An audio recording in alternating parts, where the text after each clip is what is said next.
chicken thighs ටිකක් bake කරමු. මේ chicken thighs කපලා අරන් තිනවා දෙකට.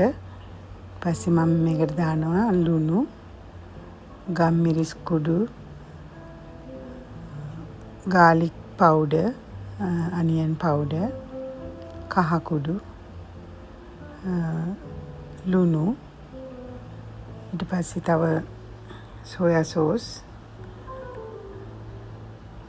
මම ඔක්කොම ingredients ටික මේ description box එකේ දාන්නම්.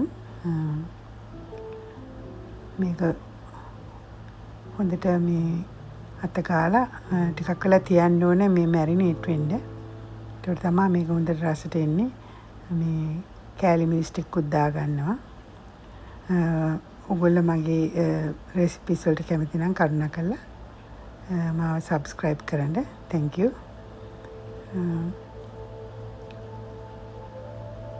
දැන් chicken ටික හොඳට අත ගන්න ඕනේ ඔක්කොම ಜಾති දාලා ඉවරලා. දැන් මම දාන්නේ soy sauce. මම හැඳි 3ක් විතර දානවා. ඔයගොල්ලෝ කැමති නම් අඩු වැඩි කරගන්න පුළුවන්. මේකේ ඇත්තටම එහෙම නියමිත කියලා එකම රෙසිපි එකක් නෑ. ඔයාලා කැමති විදිහට මේක ඇඩ්ජස්ට් කරගන්න. මේ මං හදන විදිය.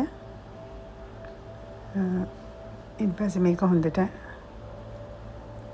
අත ගාලා විනාඩි 15ක් 20ක් වගේ තියන්න. දැන් මම මේ ගම්මිරිස් කුඩු දාන්නේ. ඊට පස්සේ දෙහි ටිකක් මිරිකන්න.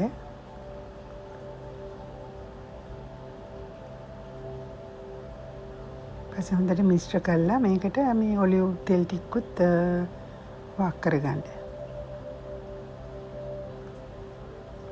මම නම් අතින් අනන්නේ ඔයගොල්ලෝ කැමති නම් ගෑරුප්පුවක් පාවිච්චි කරන්න.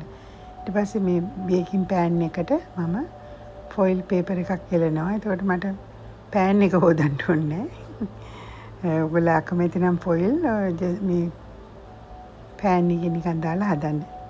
දැන් මම ඔලිව් තෙල් දාලා අනාගත්ත chicken thighs මේ tray එකේ හොඳට අවුරලා ඊට පස්සේ Fahrenheit 400ට රත් කරපු oven එකට දානවා විනාඩි 45ක්. මේක ලස්සනට රන්වන් පාටට බේක් වෙලා තියෙනවා දැන්. මේක බලන්න ලස්සන හරි සුවඳයි.